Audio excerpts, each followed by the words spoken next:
Un hecho histórico que jamás podremos borrar de la mente nosotros los habitantes cercanos al departamento de Vaupés, como la madrugada del 1 de noviembre de 1998, un grupo de guerrilleros perpetraban un ataque contra la fuerza pública, contra la policía que estaba en aquel entonces en Mitú, Vaupés, en donde 120 uniformados de la Policía Nacional estaban para defender las 5 oficiales, 2 suboficiales, 77 patrulleros, 6 agentes y 30 auxiliares bachilleres.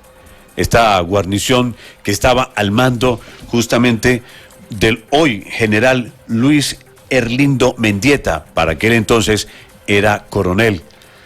Lo saludamos, general Mendieta, buenos días. Muy buenos días, presentarle saludo a todos los integrantes de la mesa de trabajo y por supuesto saludar a todos nuestros amables oyentes en estas horas de la mañana, y qué bueno que ustedes se acuerdan de los 22 años hoy de esa sangriento ataque que efectuaron los terroristas de la FARC en Mitú, porque infortunadamente para la memoria de los colombianos y seguramente yo diría que casi el 100% ya quieren es olvidar, y yo sí le agradezco a ustedes que en este momento nos llamen, porque es el único medio en este momento y que ha recordado esos 22 años.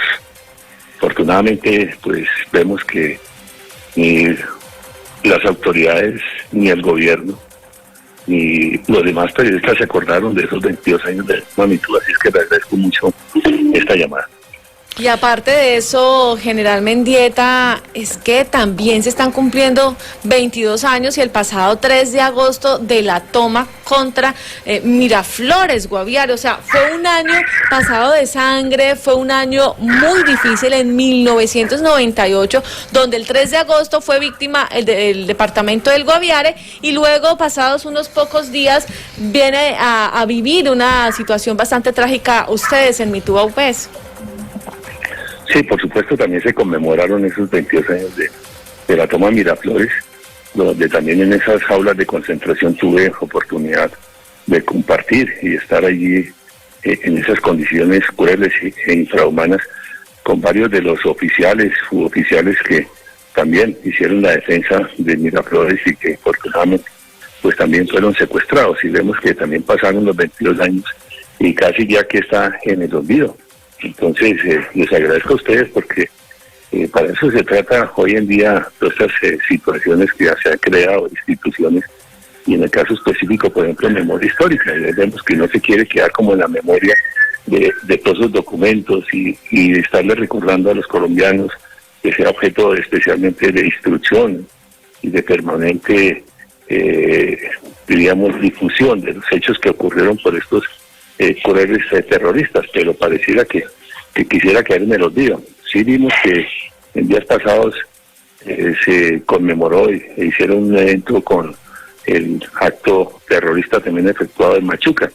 Así pienso yo que también se debería estar recordando todos estos hechos y sobre todo lo que fue la toma de Miraflores, porque fue una cosa horrible por utilizar ese término, y ahora pues vemos lo de Mitú también, donde fue pavoroso lo que allí ocurrió. Y aquí le corregiría al señor periodista porque en documentos ha quedado que en Mitú habían 120 policías y hace la distinción de quiénes, y se debería corregir que únicamente estábamos 76 los que estuvimos en la defensa de las instalaciones policiales y 30 auxiliares bachilleres que no tenían armamento, que su única arma era un bastón de mando, pero que ellos hacían era actividades con la comunidad de integración, especialmente en las comunidades indígenas, colaborándoles y haciendo labores con ellos, y eso sería más o menos el análisis que le hago en este momento.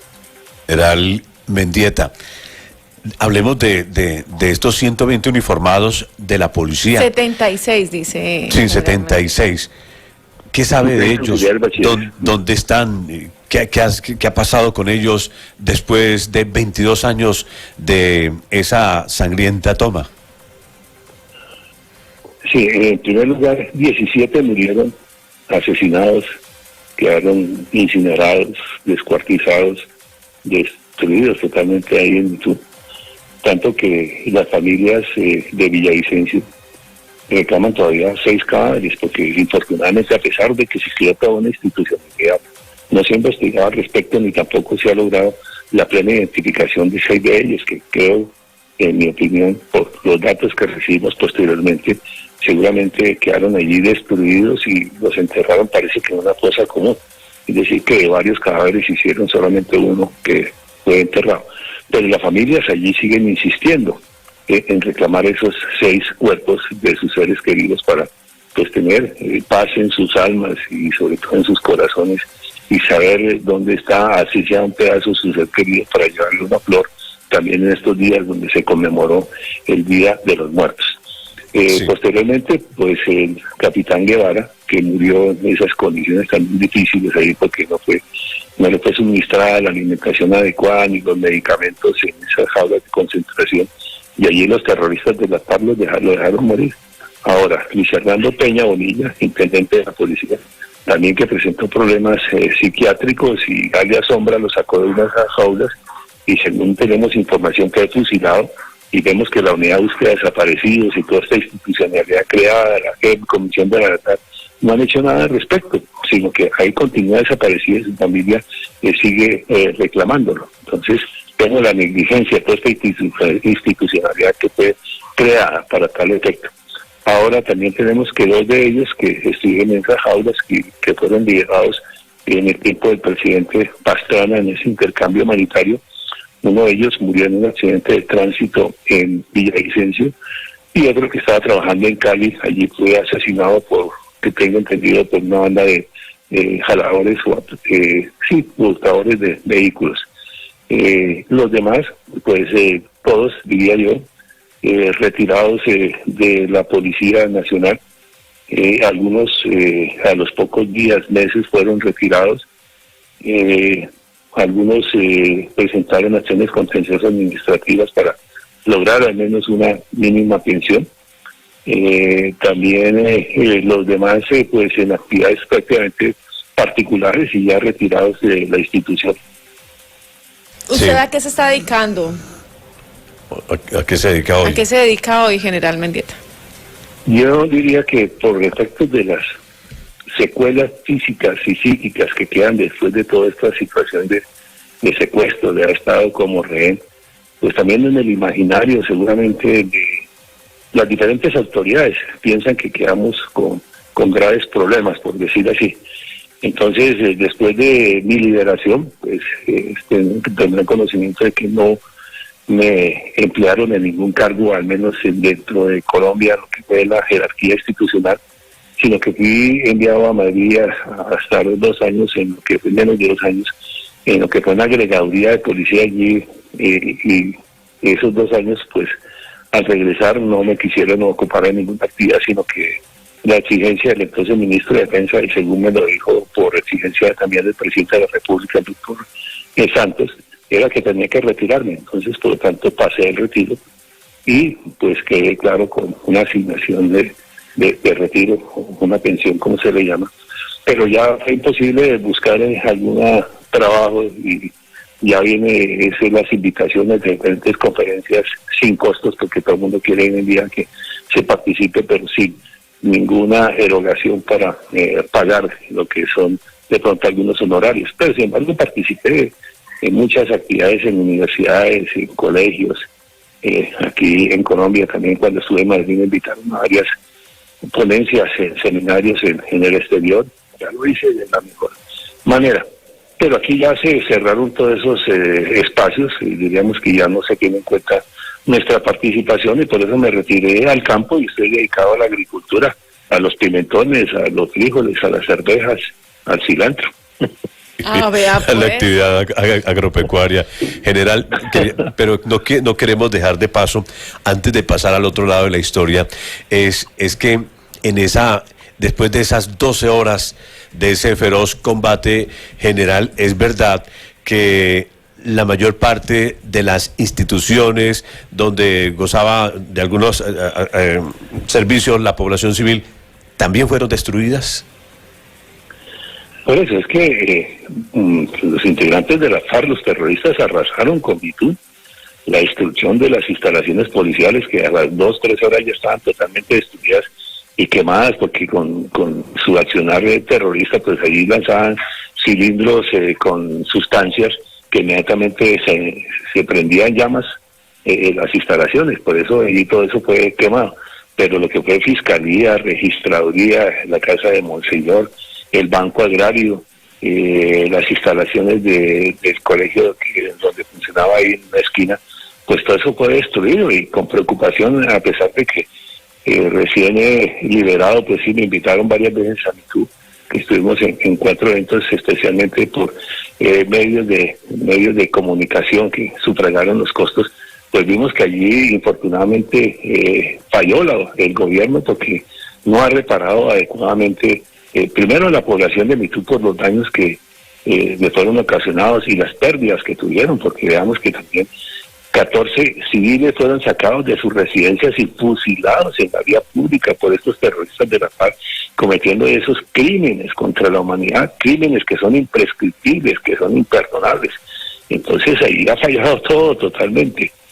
No solo lo que usted dice, la misma reconstrucción de Mitú, porque las deficiencias son muchas, sino también la falta de justicia, la falta de muchas acciones en favor de los pobladores de Mitú, quienes fueron los perjudicados, y aquellos que perdieron a sus seres queridos, pues también repararles en parte por la pérdida de esos seres queridos, pero también la destrucción. Ahí se necesitaban programas a muchos años para recuperar Mitú, pero infortunadamente hasta el momento no ha ocurrido. Vea el Banco Agrario, que quedó totalmente destruido, tampoco fue reparado, y seguramente, pues aquí pienso yo que el Ministerio de Agricultura o las directivas del Banco Agrario tampoco han hecho el esfuerzo para recuperar esas instalaciones. General Mendieta, nosotros tenemos una transmisión a través de 2 emisoras, una que emite señales directamente desde el municipio de Calamar, otra que emite señales desde el municipio de San José del Guaviare, cubriendo todo el departamento del Guaviare y el sur del Meta, pero adicionalmente vamos a través también de YouTube y de nuestra emisión a través de Facebook Live. Estamos compartiendo justamente las imágenes para que las personas que nos siguen a través de Facebook Live observen justamente el grado de destrucción. Es ahí donde usted dice, General Mendieta, que debido a los bombazos, a las explosiones, pudieron haberse destruido los 6 policías, los 6 auxiliares que en ese momento están desaparecidos. Sí, los 6 son 6 patrulleros que estaban defendiendo las instalaciones. Pensamos que quedaron destruidos por el accionar de los cilindros bomba, de esas armas no convencionales que utilizaron los terroristas de la FARC.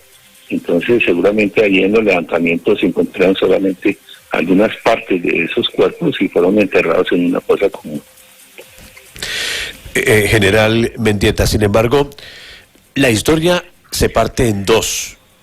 22 años se cumplen hoy de esta situación que dejó en tragedia a muchos miembros de la fuerza pública. Pero digo, la historia se parte en 2 porque en el año 2016, General Mendieta, se firma el acuerdo de paz con la extinta hoy FARC. Y entonces, pues queda ya en manos de otras autoridades, llega la JEP, como usted lo menciona, llegan otros organismos a hacerse cargo de este proceso. ¿Qué lectura hace hoy? ¿Cómo lo califica? ¿Realmente está funcionando este proceso de paz hoy después de haberse firmado en el 2016? No, en absoluto está funcionando, porque así como al comienzo de mi liberación, es decir, en el 2012, asistí a varias diligencias en la Fiscalía General de la Nación. Posteriormente, algunos integrantes de la FARC estaban por cuenta de la justicia denominada Justicia y Paz. Allá también estuve en diferentes declaraciones, citaron para diferentes audiencias, pero siempre hubo la intervención de los abogados, me imagino, y se dilataron esas audiencias, y allí, a pesar de nuestra citación y cumplir oportunamente y en horarios, como lo se decía, pues no se hizo por parte de Justicia y Paz esas diligencias o esas audiencias, y todo eso quedó en la impunidad, podríamos decir, y no se hizo justicia. Ahora con esta nueva jurisdicción especial, pues vemos que está pasando lo mismo. a pesar de nuestras diferentes intervenciones, vemos que no se está llegando a ninguna verdad, no han contribuido los integrantes de la FARC con nada de ellos.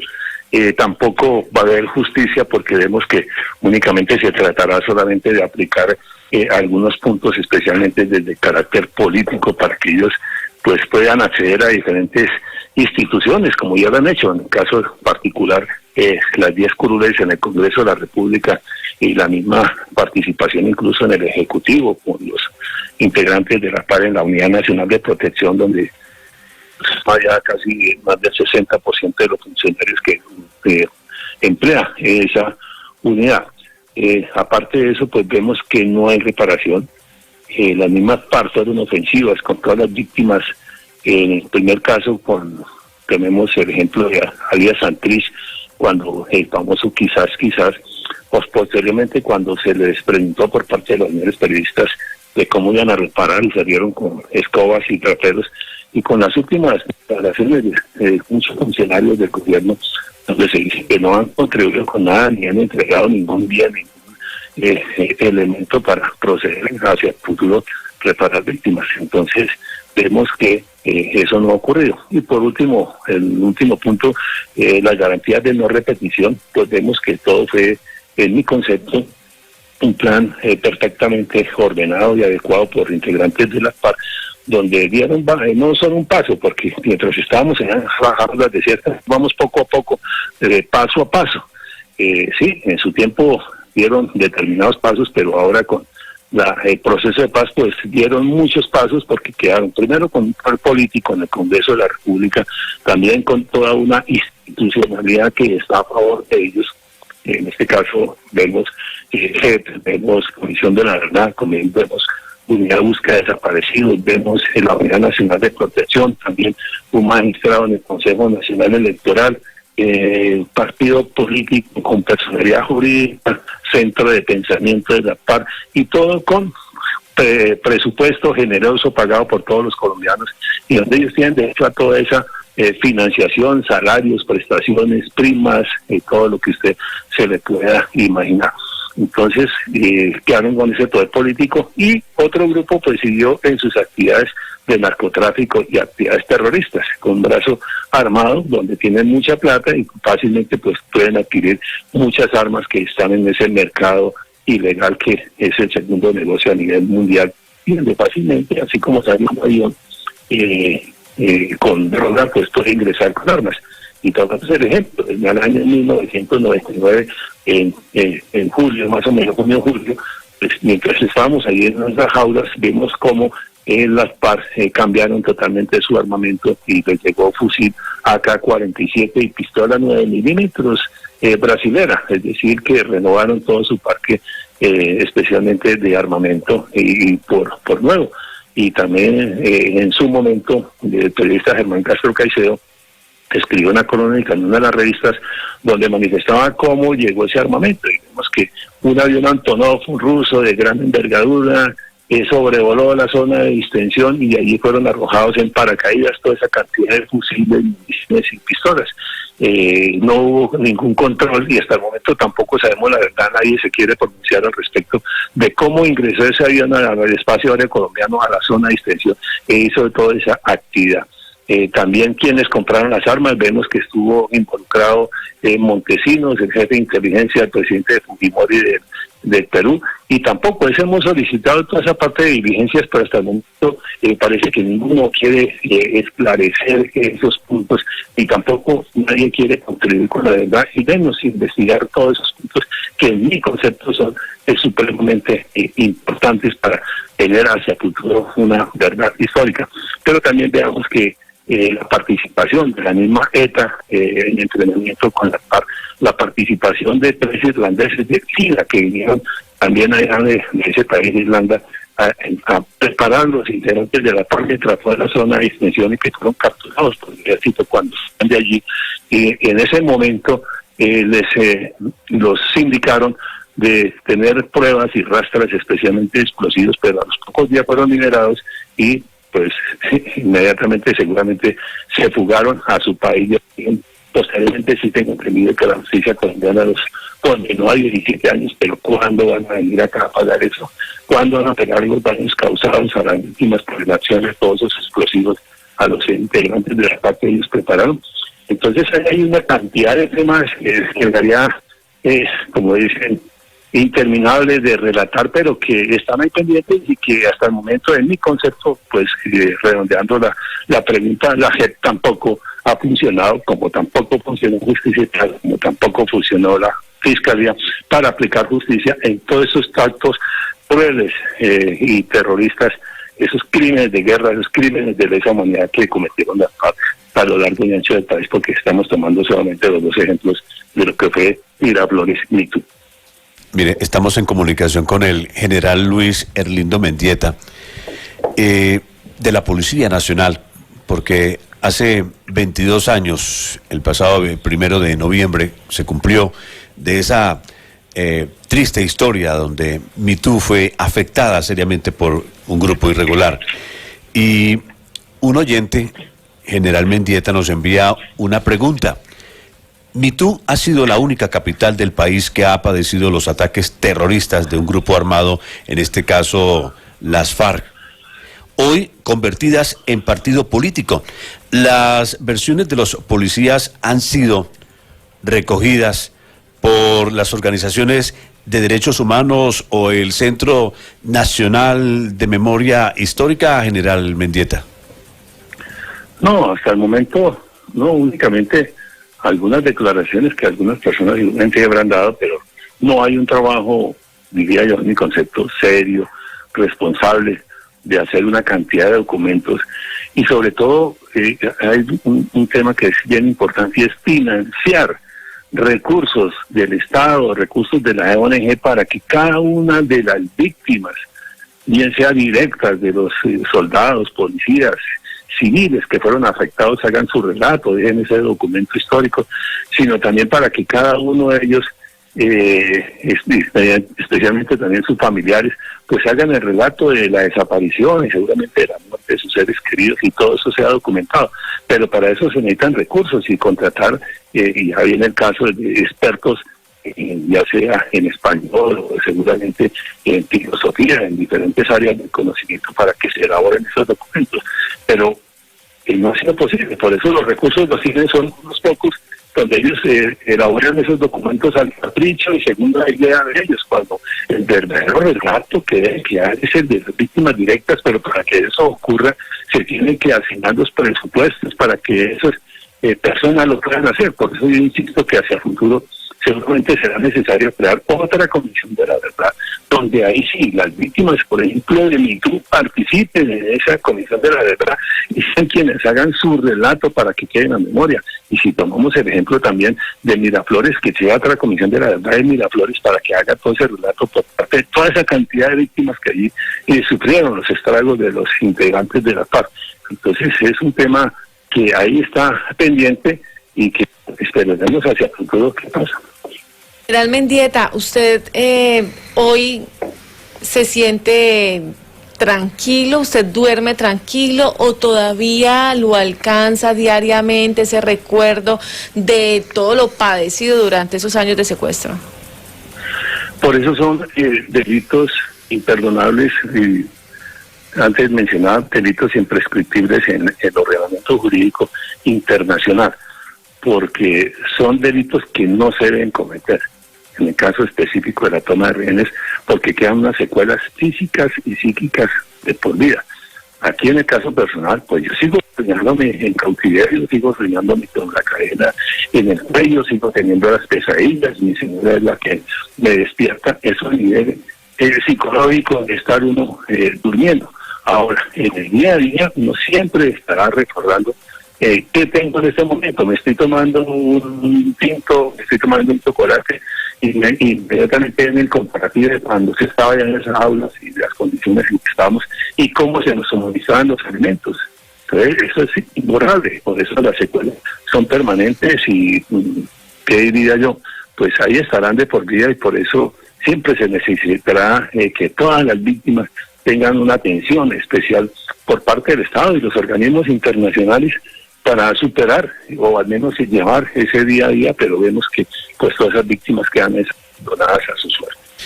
Sí, general Mendieta, quería preguntarle esta pregunta muy de su vida emocional y personal. ¿Usted ya perdonó a las FARC o ha pensado en perdonarlas o no perdonarlas? Son dos temas bien complicados. El primero, se hizo un proceso de paz y prácticamente por decisión del gobierno, entonces el presidente Santos, casi que por decreto se quería que se tenía que perdonar, que todas las víctimas tenían que perdonar. Y por eso, si usted se da cuenta y analiza, en ese proceso de paz intervinieron muchos integrantes de la iglesia, padres, donde en este momento, por ejemplo, el padre Ruz está en la Comisión de la Verdad.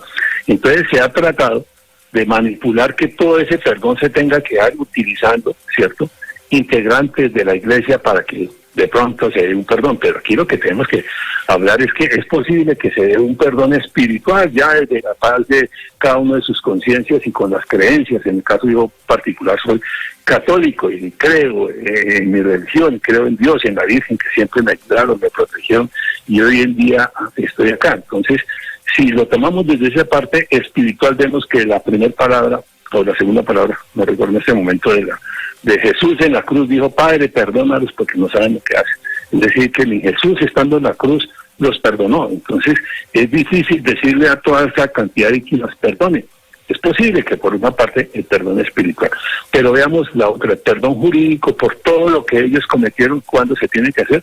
Eso lo tendrán que decidir seguramente los expertos, los profesionales en esas áreas, cuando ellos hayan cumplido o pagado sus penas por los hechos cometidos, y si no pagaron sus penas, al menos hayan reparado a las víctimas y les hayan ofrecido garantías de no repetición. Pero aquí ha fallado totalmente el sistema, porque incluso las víctimas solicitamos que se excluyera, se anulara esa sigla FARC, y aquí lo que hicieron fue nuevamente seguir con esa sigla, tanto la organización que en ese momento sigue en armas como la organización política. Y eso, el solo hecho de mencionar las FARC está revictimizando a todas las personas que fueron afectadas por esta organización terrorista. Entonces, veamos que el perdón, ojalá fuera, es un don divino, ojalá lo tuviera para perdonarlo, pero en este momento, hasta que no se cumpla todo un proceso, ¿cierto?, de verdad, justicia, reparación, garantías de no repetición, en el caso particular, si usted lo quiere llevar a mi caso individual, hasta que no sea ese proceso, no se puede proceder a un perdón, podríamos decir, jurídico. Pero si usted me dice desde el punto de vista espiritual, yo estoy en paz conmigo mismo, con mi familia, y trato de vivir intensamente el día a día y agradecerle a Dios y la Virgen porque me permite hoy estar vivo, estar en libertad, estar con mis seres queridos, estar compartiendo con ellos y disfrutando todas las cosas maravillosas que me da Dios. Pues desde ese punto de vista, sí. Bueno, pues la verdad, una situación bastante compleja, muchos sentimientos encontrados. Hoy que estamos recordando justamente los 22 años luego de la toma hacia Baupés, donde justamente un grupo de militares, de policías, liderado directamente por el coronel Mendieta, 76 para ser exactos, pues sufrieron esta barbarie y este ataque fuerte que prácticamente pues acabó con la vida de todos, no solamente de los que murieron, sino también de los que quedaron vivos, y luego del paso de los años, Gustavo, pues no volvieron a ser los mismos. La afectación emocional, por supuesto. Sin embargo, coronel Mendieta, usted hacía referencia a las FARC como grupo político, las FARC que todavía se encuentran en armas y que dicen que ellos, que el grupo político no es el dueño de los nombres, y aparte de eso, la presencia de las disidencias y otro tipo de grupos armados que se están suscitando y que ya están buscándole nombres y cómo ingresarlos y cómo categorizarlos. ¿Qué opinión le merece esta paz fallida? Sí, es una paz fallida desde el punto de vista que usted está mencionando, porque vemos que siguieron en armas, seguramente desde que haya narcotráfico y haya cantidad de recursos económicos, pues no solamente las disidencias de la FARC, que llaman, pues para mí son los mismos FARC, porque siguen la misma sigla, también otros grupos que intervienen ya en estos aspectos de narcotráfico, como el ELN, el EPL y todos esos grupos que ya se habla de hasta de carteles mexicanos metidos en Colombia con todas estas actividades. Pues vemos que seguramente seguirán en esas actividades para un perjuicio, especialmente los residentes de cada una de las zonas del país donde se está cultivando esta droga, y aparte de eso también para la seguridad de todos los colombianos, y a cómo se afecta el orden público a nivel nacional. Y por supuesto nos duelen todas las víctimas, los soldados, los policías que son asesinados en cada uno de los municipios, nos duelen los dirigentes políticos, los líderes que han sido asesinados en diferentes partes del país, los integrantes de la FARC, los excombatientes que se sometieron a ese proceso de paz y que también seguramente por diferentes actividades han sido seguramente han resultado muertos, han sido asesinados por no se sabe quiénes, pero mientras estén en esa actividad delictiva, pues vemos que allí influyen muchos aspectos. Y al respecto también en ese asesinato de los excombatientes de la FARC, vemos que en su momento, cuando el proceso de paz se habló de la Unidad Nacional de Protección, se creó una subdirección para proteger a los integrantes de la FARC. A ellos hay que llamarlos a cuentas qué ha pasado, porque se está dejando prácticamente eliminar, asesinar a integrantes de la FARC, cuando esa subdirección debería estar actuando para ir previniendo. Por supuesto que seguramente pensaría que se necesita estarlos concentrando en sitios donde tengan garantías de seguridad, pero seguramente en su libre ejercicio de la personalidad hoy en día, que se llama ese tema, querrán ir a buscar trabajo y seguramente se involucran en diferentes zonas, y allí seguramente es donde resultan afectados. Y lo traigo a consideración, ¿por qué? Porque así como se creó la subdirección para proteger a los combatientes de las FARC, nosotros desde el punto de vista nuestro de las víctimas solicitamos que se creara otra subdirección para proteger a las víctimas que las FARC ocasionaron, pero eso no se creó. Entonces allí vemos también cómo fue ese desbalance en toda esa institucionalidad que se creó. Únicamente se premió prácticamente a los victimarios con todos los institucionalidad que ya le he mencionado, mientras que las víctimas de las FARC son las excluidas, las afectadas, las estigmatizadas, las olvidadas, como ha pasado ahorita, por ejemplo, con la conmemoración de los 22 años de ese hecho trágico de Mitú. Y ustedes que después de tanto tiempo, los pocos que todavía sobreviven, pues en una situación de abandono por parte del Estado o cubiertos a través de una pensión, pero no de una manera especial por haber pues soportado tantos vejámenes. No, porque incluso dentro de los presupuestos, si usted va al Ministerio de Defensa y a la Unidad Nacional de Protección, y vemos cómo en titulares también el mismo gobierno ha destinado recursos para reincorporar a las familias de los que excombatientes de la FARC, es decir, hay cantidad de proyectos, programas, tanto para el colectivo como también individualmente, y han estado siendo reparados. La ayuda internacional también ha sido destinada y dirigida únicamente a ellos, mientras que las víctimas que la FARC ocasionaron, pues tampoco no se les ha tenido en cuenta en nada, son las olvidadas y las excluidas de todo ese proceso. Primero de justicia, de verdad, y ahora pues también de reparación, porque pues no tienen acceso a ninguna clase de esos programas.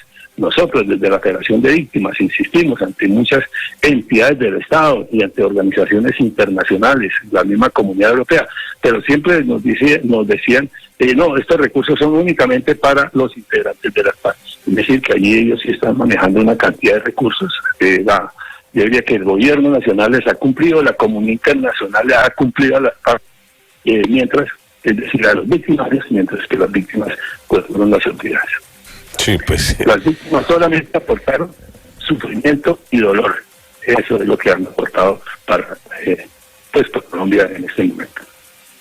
Qué ironía, ¿no? Sí, señor, pues un duro relato que nos narra justamente Luis Erlindo Mendieta, general, que pues ya hoy es retirado, está, dice, dedicado a la agricultura, pero que fue rescatado en medio de un operativo en el municipio de Calamar, Guaviare. ¿Qué recuerdo le trae el Guaviare? Sí, el recorrido seguramente, pues no conscientemente toda la región, pero sí a través de la selva y bajo los árboles, estar transitando por los ríos y en esas extenuantes caminatas, primero desde Mitú, cuando comenzó la zona de distensión, en ese desplazamiento hasta cercanías de San Vicente del Caguán. Después, en el mismo proceso de paz, estar ahí en esas jaulas de concentración mientras todo el proceso. Y posteriormente, cuando se termina, nuevamente seguir las caminatas y dormir a la intemperie y plásticos, sin cambuches, nuevamente por toda esa selva hasta el sitio donde pues fuimos rescatados el 13 de junio del año 2010. Entonces los recuerdos es de selva, de los mismos colores, verde, marrón, y de estar allí en esas infrahumanas condiciones. Lo más difícil recordar siempre será las cadenas, los candados, las jaulas, y estar allí amarrados a los árboles, sometidos a esos tratos crueles, inhumanos, degradantes, y olvidados prácticamente de mucha gente, porque también ellos en oportunidades nos quitaron el radio de comunicaciones y muchos meses, incluso años, en la parte final, más de 1 año y medio, sin derecho a escuchar una canción, una noticia, un mensaje de nuestros seres queridos. Entonces, recordar eso es ir nuevamente a todo lo que fue esa zona que usted me menciona, el Guaviare, de estar muchos años allí, metidos en la manigua, en la selva, y olvidados.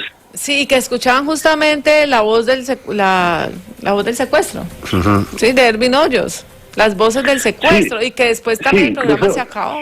Incluso la voz del Guaviare también la escuchamos muchas veces, porque allí ingresaba, era la emisora que más se podía sintonizar. Y aquí yo le agradezco en su momento, y me trae la memoria después de tantos años, el Armino Correa, cuando se daba la misa a las 11 de la mañana los domingos.